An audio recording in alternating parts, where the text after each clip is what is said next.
உலக மக்கள் எல்லோருக்கும் வணக்கம். சுபிக்ஷா டிவி வாயிலாக நான் உங்கள் ஜோசியர் ஜி கோபால் பேசுகிறேன். இன்னைக்கு நாம் பேசக்கூடிய தலைப்பு என்னன்னா ஜூன் மாத பலன்கள். இந்த ஜூன் மாத பலன்களாகப்பட்டது மீன ராசிக்காரர்களுக்கு எப்படி இருக்கும் அதை பற்றி தான் இந்த வீடியோவில் பார்க்குறோம். இந்த மீன ராசிக்கு இப்போ இந்த மாத கிரக அடைவுகள் எப்படின்னா, மீன ராசியிலேயே ராகு பகவான் இருக்கிறாங்க.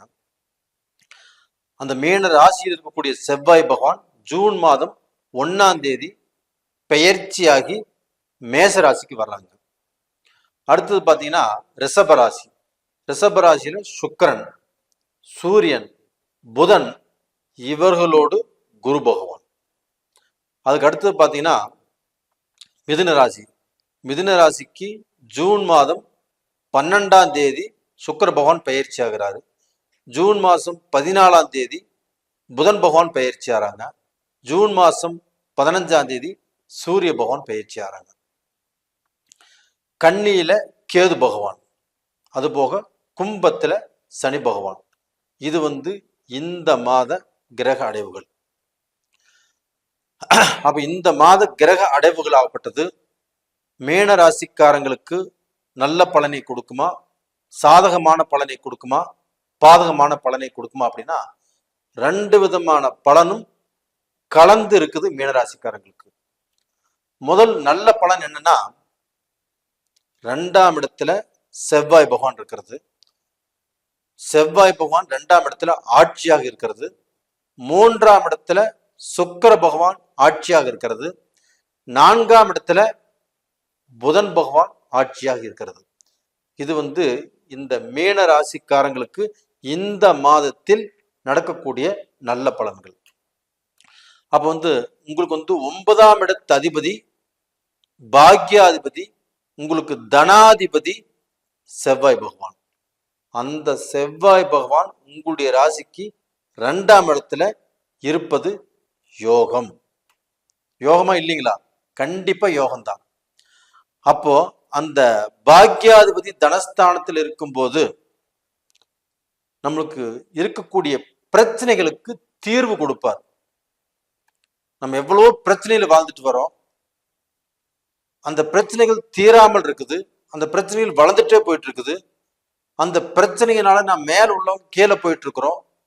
நல்ல முடிவே இல்லாமல், அதனால நல்ல சந்தோஷம் இல்லாமல், நல்ல மனநிலை இல்லாமல், குடும்பத்தில் ஒரு நல்ல நிம்மதி இல்லாமல் போயிட்டு இருக்குது. அந்த மாதிரி பிரச்சனைகளுக்கு ஒரு நல்ல முடிவு இப்ப கிடைக்கும். அது போக உங்களுடைய வளர்ச்சிக்கு இந்த 2ஆம் இடத்து அதிபதி செவ்வாய் பகவான் பேருதவியாக இருப்பார். அப்ப அந்த உதவி மூலியமாக கண்டிப்பாக மீன ராசியில பிறந்த நீங்கள் அந்த செவ்வாய் பகவானின் உதவியோடு நீங்க வாழ்க்கையில படிப்படியாக உயர்வதற்குண்டான அந்த கஷ்டத்திலிருந்து மேல ஒரு நல்ல பாதையில இருக்கக்கூடிய வாய்ப்புகளை உருவாக்கி கொடுக்கும். இது போக உங்களுக்கு 3ஆம் இடத்துல 3ஆம் இடத்து அதிபதி சுக்கிர பகவான் ஆட்சி. அப்ப இந்த 3ஆம் இடத்து அதிபதி சுக்கிர பகவான்னா, இந்த 3ஆம் இடத்து அதிபதினா முயற்சி ஸ்தானம். அப்ப இந்த முயற்சி ஸ்தானத்துல சுக்கிர பகவான் இருந்துட்டு நீங்கள் உங்களுடைய வாழ்க்கைக்கு ஏதாவது நம்ம சாதிக்கணும், சம்பாதிக்கணும், உருவாக்கணும் அப்படிங்கிற எண்ணத்துல எந்த விதமான முயற்சிகள் எடுத்தாலும் அந்த சுக்கிர பகவான் இங்க இருக்கிறதுனால அந்த முயற்சிகள் கண்டிப்பாக உங்களுக்கு திருப்பு முனையை உருவாக்கும். இதுவும் அந்த ஜூன் மாதம் 15ஆம் தேதி வரைக்கும் தான்.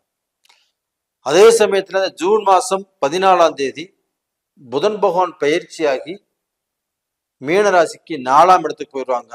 அந்த 4ஆம் இடத்துல அந்த புதன் பகவான் ஆட்சி.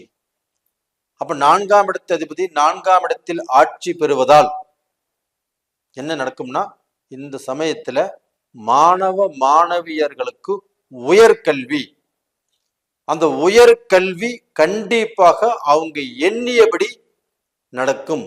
இல்லைன்னா உயர்கல்வியில அவங்க ஜாயின் பண்ணுவாங்க. அப்ப அவங்க எந்த காலேஜ் ஆசைப்படுறாங்களோ, எந்த ஸ்டேட்ல போய் சேரும்னு நினைக்கிறாங்களோ, எந்த நாட்டுல போய் சேரும்னு நினைக்கிறாங்களோ, இதற்கு உண்டான செலவுகளை நீங்கள் செய்து உங்களை மக்களை நீங்கள் திருப்திப்படுத்தக்கூடிய திருப்திப்படுத்தக்கூடிய சூழ்நிலை உருவாகும். உங்க மக்களும் உங்களால் திருப்தி அடைவார்கள். அப்போ அவங்களுடைய எதிர்காலத்துக்கு இன்னைக்கு போட்ட விதை அவங்க போய் ஒரு காலேஜில் சேர்றது. அப்போ டோட்டலாக பார்த்தீங்கன்னா இந்த புதன் பகவான் ஆட்சி ஆகிறதுனால, அங்கே 4ஆம் இடத்து அதிபதி 4ஆம் இடத்திலேயே இருக்கிறதுனால கண்டிப்பாக அந்த 14ஆம் தேதிக்கு மேல இந்த மீனராசியில பிறந்த மாணவ மாணவிகளுக்கு நல்லது நடக்கும். அதுபோக வெளிநாட்டுக்கு போறவங்க, வெளிநாட்டுல வேலை தேடி போறவங்க, இவங்களுக்கும் நல்லா இருக்கும். அதுபோக வெளிநாட்டுல இருந்து வேலை செஞ்சுட்டு இருக்கிறவங்க, ஒரு பிசினஸ் பண்ணிட்டு இருக்கிறவங்க, அதுல திருப்தி இல்லாமல் கடன்பட்டு கஷ்டப்பட்டு அடுத்தது என்ன பண்றதுன்னு தெரியாம இருக்கிறவங்க, வேலைக்கு போய் சேர்ந்து அந்த வேலையிலுமே திருப்தி இல்லாமல், அந்த வேலையில எவ்வளவு செஞ்சாலும் நல்ல பேர் வாங்க முடியாமல் அடுத்த கம்பெனிக்கு மாறும்னு நினைக்கிறவங்க, அவங்க எல்லாத்துக்குமே இந்த பீரியட் ஒரு நல்ல பீரியட். இது போக பார்த்தீங்கன்னா இப்போ இந்த 7.5 சனி, இது 2ஆம் சுத்து 7.5 சனி வச்சுக்கோங்களேன். அப்போ அந்த 2ஆம் சுத்து 7.5 சனி அப்படிங்கிறது வளர்வது. அப்போ அந்த வளர்ச்சிங்கிறது எப்படி இருக்கும்னா, ஒரு இடத்துல இருந்து ஒரு இடத்துக்கு மாறி போறது, ஒரு பிசினஸ் பண்றது, அதுல நம்ம சம்பாதிக்கிறது, அதுல சொத்து வாங்குறது. ரெண்டாவது பக்கம் இந்த பிசினஸ் வளர்ச்சி அடை செய்யறது, அந்த பிசினஸ் டெவலப் பண்ணி கொடுக்கறது, அதுல நம்ம முட்டுவலி போட்டு அதை பெருசாக்குறது. இந்த மாதிரி விஷயத்துக்கு அந்த 2ஆம் சுத்து 7.5ங்கிறது உங்களுக்கு ஒரு நல்ல மாற்றத்தை கொடுக்கும். இப்போ மீனராசிக்காரங்க 7.5 சனியில் இருக்கிறாங்க. இதுல 2ஆம் சுத்து 7.5 இருக்கிறவங்க அவங்க வளர்வதற்குண்டான வாய்ப்பே இருக்குது இல்லையோ, கண்டிப்பாக அவங்க கீழே போவதற்குண்டான வாய்ப்பு இல்லை.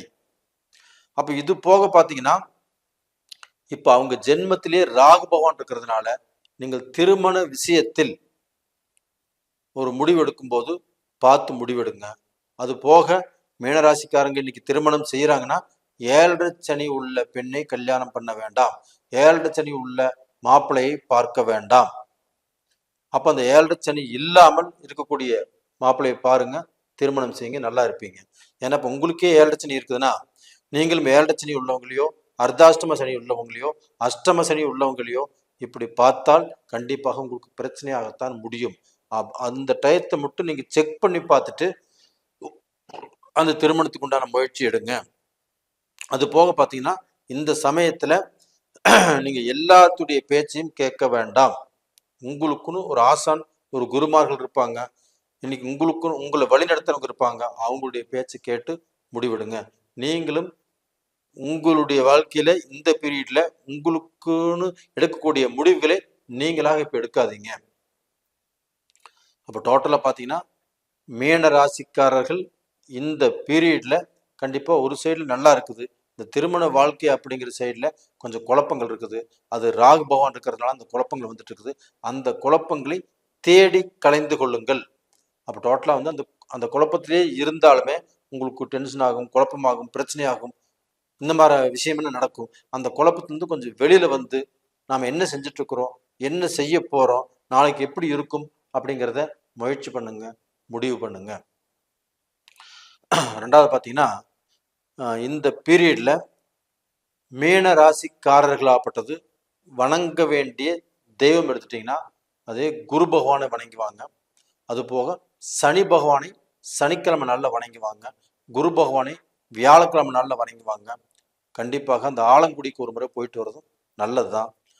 நேயர்களே, இந்த பதிவு பிடிச்சிருக்குன்னு நினைக்கிறேன். பிடிச்சிருந்தா லைக் பண்ணுங்க, சப்ஸ்கிரைப் பண்ணுங்க, ஆல் அப்படிங்கிற பெல் பட்டனையும் ப்ரெஸ் பண்ணிக்கோங்க. உங்க ஜென்ம ஜாதகத்தையும் உங்க ஜாதகத்துல அமைந்திருக்கக்கூடிய கிரகங்கள் அதுதான் உங்களுடைய தலையெழுத்தை மாற்றும், உங்களை வழிநடத்தும். அப்ப அந்த கிரகங்கள் சாதகமா பாதகமானு தெரிஞ்சுக்கணும்னு ஆசைப்பட்டா கீழே 2 நம்பர் கொடுத்துருக்குறோம், கான்டாக்ட் பண்ணுங்க, வாட்ஸ்அப் பண்ணுங்க. உங்களிடமிருந்து விடைபெறுவது உங்களின் ஜி கோபால். நன்றி, வணக்கம்.